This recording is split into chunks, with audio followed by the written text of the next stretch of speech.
A wise person should lift his mind out of longing for sensual pleasures. Give up this snare of Mara, using mindfulness for restraint. A wise person is able to control himself, able to attain victory over himself. Lord Buddha, in addition to coming to stay in my mango grove, you have also given me a Dhamma discourse. You have shown such kindness to me, Junda, the goldsmith's son. Tomorrow morning, please accept my invitation to receive alms food at my house.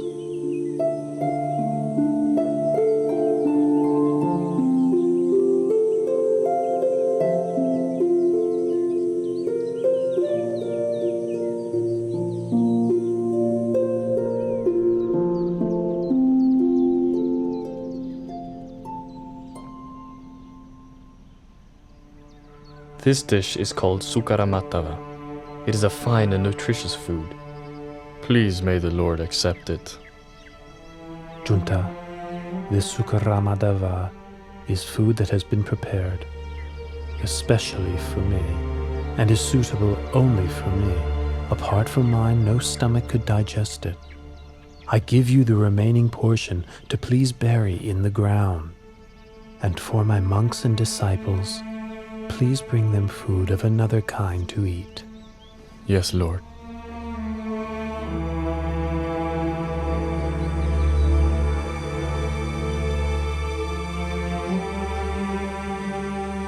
Ananda, my disease is now getting worse again. We must quickly travel to the town of Kusinara. It is there that I will pass into Parinibbana.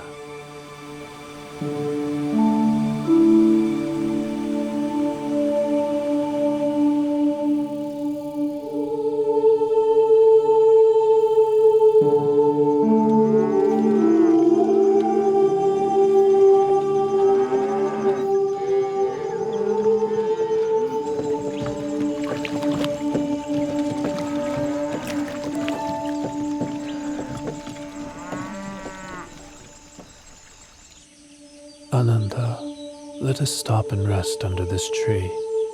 And please fetch me a little water to drink, will you? This river is drying up, and a caravan of carts has just crossed. The water is muddy and unsuitable for drinking.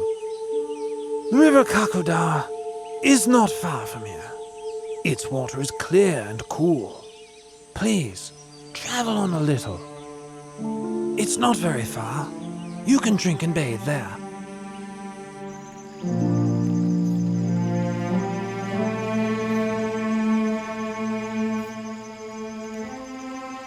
Even though I advised the Buddha that the water is muddy and murky, he still says he will drink it. Well, the Buddha must have his reasons. This is the first time the Buddha has stopped for a drink mid-journey. Previously, he has never requested water before reaching his destination.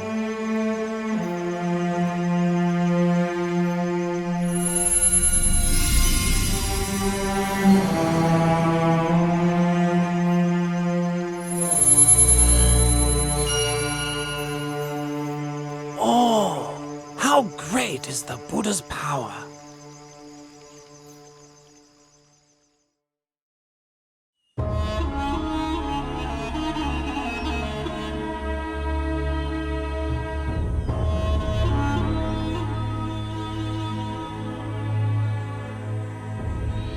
Lord Buddha, my name is Pukusa. I am a son of the king of the Mala dynasty and a disciple of the late Alara the Hermit. I am traveling from the city of Kusinara to Pava. What great fortune it is to meet you. I had made the determination in my heart that I may have the opportunity just once to hear the Buddha's teaching. Listen, Pugusa.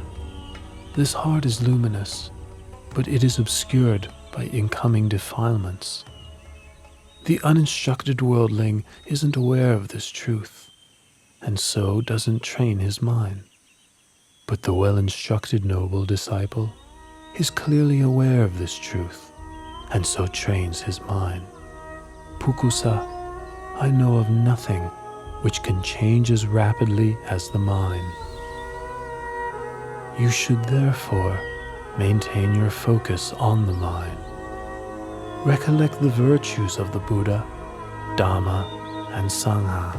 Recollect your own well-practiced morality, and recall to mind those sacrifices that you have made for others. Reflect on the heavenly beings, come to various happy states through cultivating generosity, morality, and mental development. When reflecting on these things, your heart will be free from lust, hatred, and delusion. You will therefore experience an understanding of Dhamma and the delight that comes with understanding Dhamma. The experience of delight gives rise to rapture. With the experience of rapture, the body becomes tranquil. The tranquility of the body gives rise to happiness. With happiness, the mind becomes firm and stable. This is called peace, non-suffering. The mind is ready to enter the stream of Dhamma.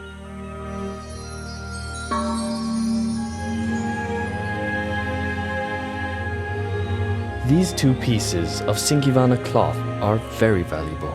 The cloth is fine, delicately woven with a golden glow like the coals of a warm fire. May I offer these cloths to you as a gesture of worship? Please accept them, Lord Buddha. Pukusa, I would like to accept just one of your cloths. The other, please offer to Venerable Ananda, my attendant.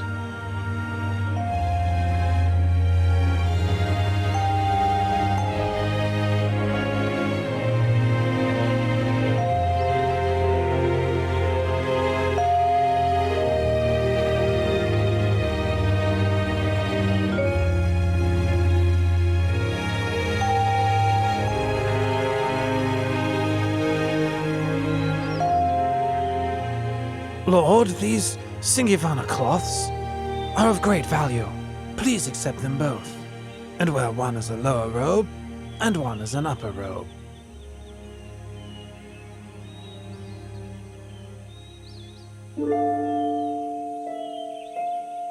Oh Lord, your complexion is splendid, clear and bright. What a wonderful sight. Ananda, the Buddha's complexion appears pure and bright on two occasions. One before the moment of enlightenment, and the other before the moment of parinibbana. We must quickly travel on to Kusinara.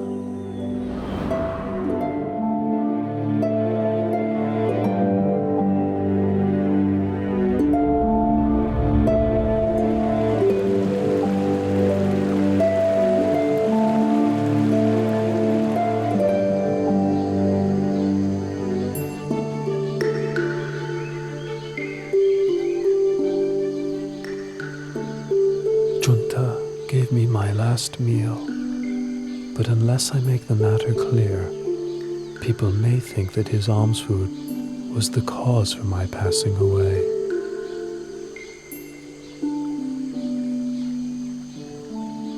Ananda, alms food offered on two occasions is of special merit and will give great fruit. The honeyed milk rice offered by Sujata supported me at the time when I ended the mental defilements. The Sukara Madhava offered by Junta will take me to the ending of the 5 aggregates, the last residue of conditioned thing. Should anyone blame Junta, you should explain what I've told you. Should Junta blame himself, you must ease his worry with these words of mine. The food which Junta offered to me was the final meal that sustained me.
not rise up from this place again.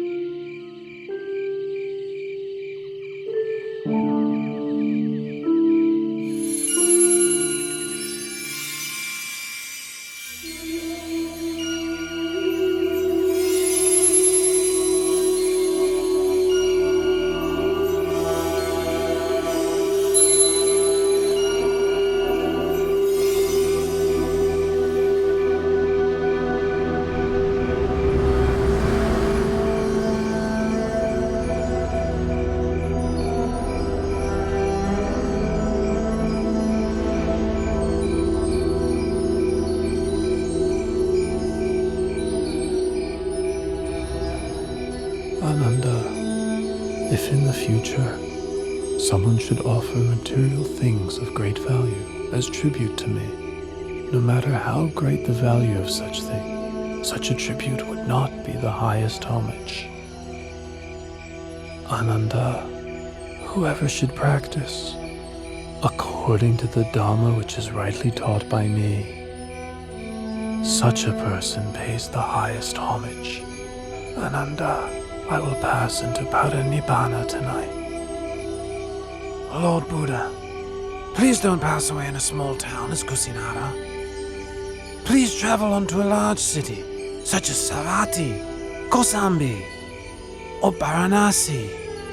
These cities have large numbers of noble, Brahmins, and householders who have great faith in you and the lessons you have given them. Ananda, do not fault Kusinara for being such a small town. In the past, it was a great capital city with tremendous wealth, abundant food, and many citizens. The sounds of singing and music were heard throughout the day and all night.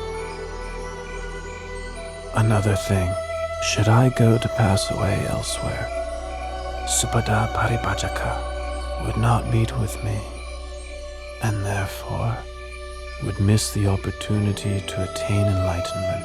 If I should attain to Parinibbana in another city, a great war would break out with squabbling over my bodily relics as the cause. Here in Kusinara lives Dona the Brahmin. He is capable of quelling such disputes. He will distribute the relics of my cremated body amongst the nobles who come here from many different cities. As a result, there will be no war. These are the reasons I have made the effort to reach Kusinara. In the past, great numbers of those with faith in the Dharma would travel from every direction to seek you out, listen to your teachings, and ask you questions. But from now on, all those people and myself will be deprived of the opportunity to see you and to have an audience with you. Ananda, there are 4 places which are apt for recollection of me. 1. Lumpini Park, where I was born. 2. Bodhagaya in the state of Magadha, where I was enlightened. 3. The Deer Park at Isipatana, where I gave the first Dhamma teaching. And finally, the place of my Parinibbana Salavana Park in Kusinara, right here. Those who make pilgrimage to these 4 locations will experience disenchantment with the world and feel inspiration to follow in my footsteps. Lord Buddha, in this celibate life, one often encounters women. Some are mothers, sisters, and relatives of monks. Others are those with faith in the triple gem. How should a bhikkhu practice in relation to women? Ananda, a bhikkhu ought not to look at women at all. It is better this way. But if a bhikkhu must see women, how should he behave towards them? Ananda, if it's necessary to see women, they ought not to engage in conversation with them. It is better this way. If it is necessary to converse with women, how should a bhikkhu practice? In that case, a bhikkhu should have well-controlled mindfulness and sense restraint. He should have orderly speech and guard his mind from falling prey to lust or infatuation. The beautiful things of this world themselves are not sense desire, but the lust which arises in one's mind due to unwholesome intention, that is a person's sense desire. Once one has abandoned pleasure in unwholesome states, beautiful objects of this world still exist, but there is no way one can be harmed by them. Lord Buddha, after you have passed into parinibbana, how should we treat your body? Use the method for treating the body of a wheel-turning monarch. Wrap the body in 500 layers of white cloth, lined with cotton wool. Then place it in a coffin with perfumed oil. Then place the coffin on a pyre of sandalwood. Once the body has been cremated, enshrine the relics in a stupa, which is to be built at a crossroads, so that people can pay their respects there for a long time to come.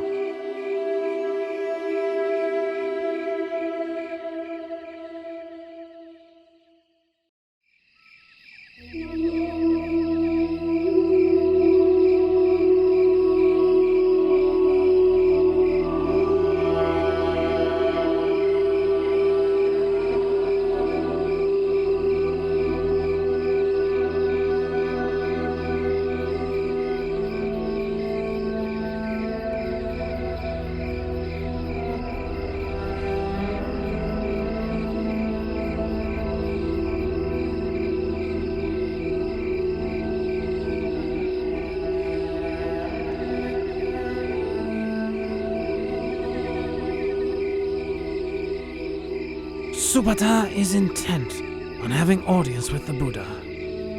Now each of the Mala dynasty kings have just finished approaching the Blessed One, who is sick.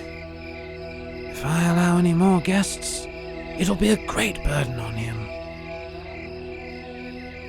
Subhata, I can't permit you to see the Buddha. At this time, he is seriously ill and must rest. Ananda, please allow Supata to come to me. At this time, there are 6 renowned schools of doctrine. Each has many followers. Of these 6, can you tell me which are led by an Arahant? Supata, in any faith which does not have the Noble Eightfold Path, there is no true samanas to be found there. Should bhikkhus or non-bhikkhus continue to practice the Noble Eightfold Path, this world will not lack for arahants. Now listen to my teaching of the Dhamma. This heart is luminous, shining like the moon, but it is subject to incoming defilements. As such, it is dulled and obscured, like the moon concealed by passing clouds.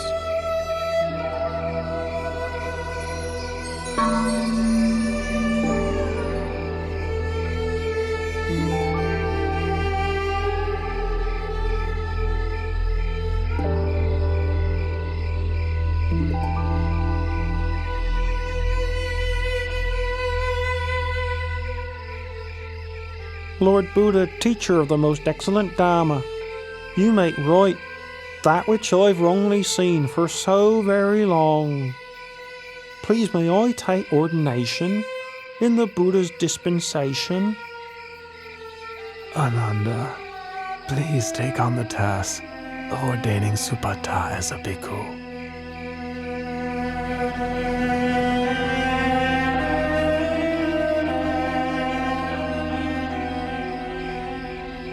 Supata, consider the hair of the head, hair of the body, nails, teeth, and skin, as well as all materiality and immateriality, according to the truth.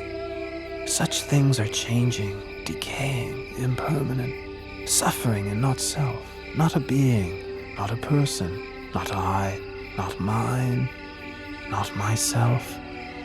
not him, not his, not himself. Supata, your supports for the holy life will be alms food, simple robes to cover yourself, the base of a tree for lodging, and fermented urine for medicine, following the ways of nature.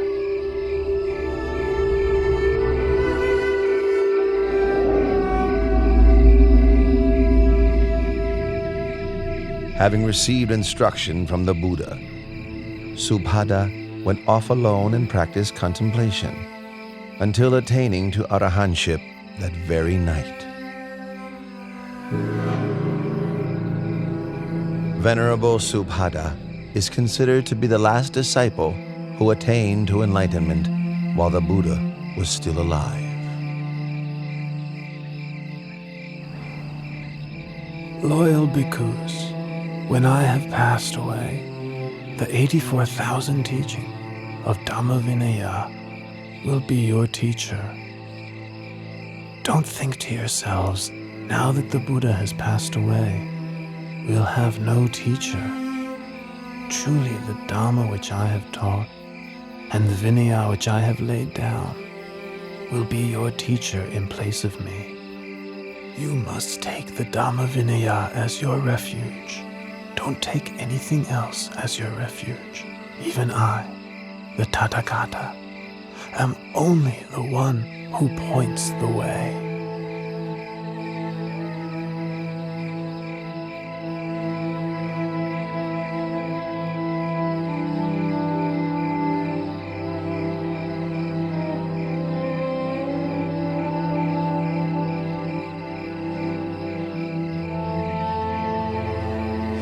Lord Buddha is about to abandon me and enter Parinibbana. With all my effort attending to and following the Buddha, I have still not attained to arahantship as the other monks have. Venerable Ananda, I've been sent here to find you. The Buddha wants to see you. Ananda, come and sit close by.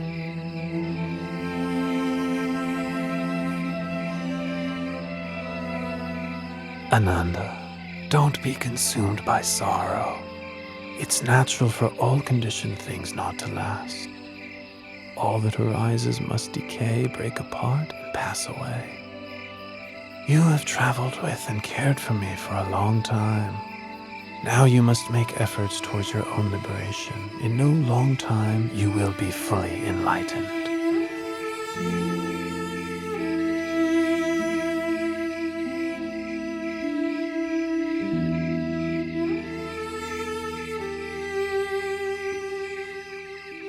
Ananda, Chanabhikkhu has views of self-importance because he's been close to me since the household life. He has become stubborn and difficult to teach. Once I have passed away, he will become even more stubborn and disrespectful, refusing to take instruction from any monk. You must give him the Brahma penalty. How do we impose the Brahma penalty? All the monks must refrain from speaking to, instructing, and admonishing Channa. Having received this punishment, Channa will realize his fault and change his ways. Finally, he will attain to arahantship. Loyal bhikkhus, for as long as the Sangha meets regularly together, in harmony, with respect for the disciplinary rules, and with humility towards the senior monks, careful not to fall under the influence of craving, content to live in the forest, and wishing happiness to all that come to live and practice. For as long as the Sangha is not preoccupied with work, not prone to indulging in talk, not given to excessive sleeping, not socializing without good cause, not given to indulging unwholesome desires, not falling under the power of evil intentions, not consorting with bad people, not giving up effort in practice, but striving for the attainment of higher dhammas. For so long there will be no decline for the Sangha, but only development and growth.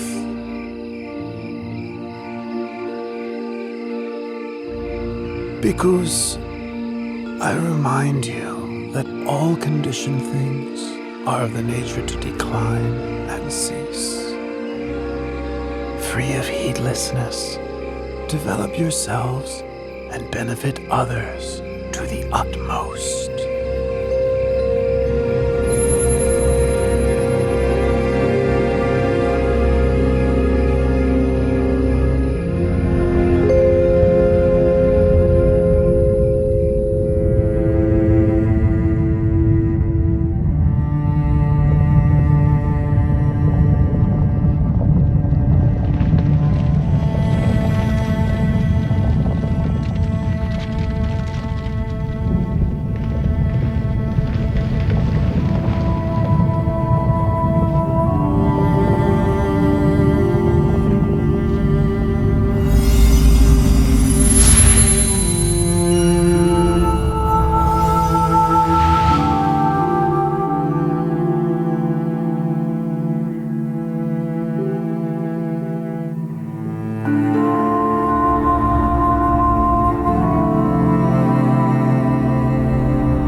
After the Lord Buddha's cremation ceremony was over, Dona the Brahmin was given the task of distributing the relics of the Buddha amongst the nobles and Brahmins who had gathered there. In each of the 8 states represented, a stupa, or chediya, was built for enshrining the relics, so that people could pay their respects to the remains of the Buddha. 1. King Ajatasattu of Magadha built a stupa in Rajagaha. 2. The Likhavis built a stupa in Vesali. 3. The Sakayan royalty built a stupa in Kapilavatu. 4. The Mauryan royalty built a stupa in the city of Alkapa. 5. The Kolayan royalty built a stupa at Ramagama. 6. The Malla royalty built a stupa in the city of Pava. 7. The Malla royalty of Kusinara built a stupa in Kusinara. 8. The Brahmins of Vetadipa built a stupa in the city of Vetadipa. As for Dona Brahmin, he built a stupa at Kusinara for housing the golden urn, which had contained the relics of the Buddha before they were distributed. This reliquary is known as Tumba Stupa, or Tumba Jediya.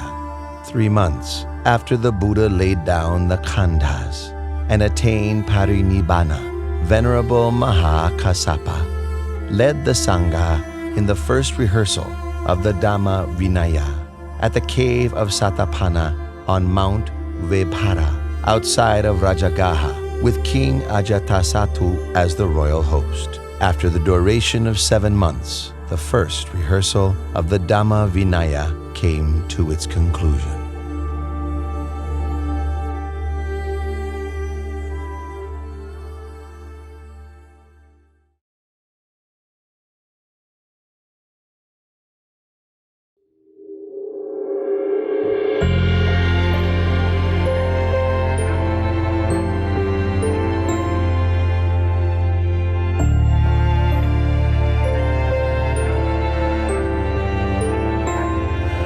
Araham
จะ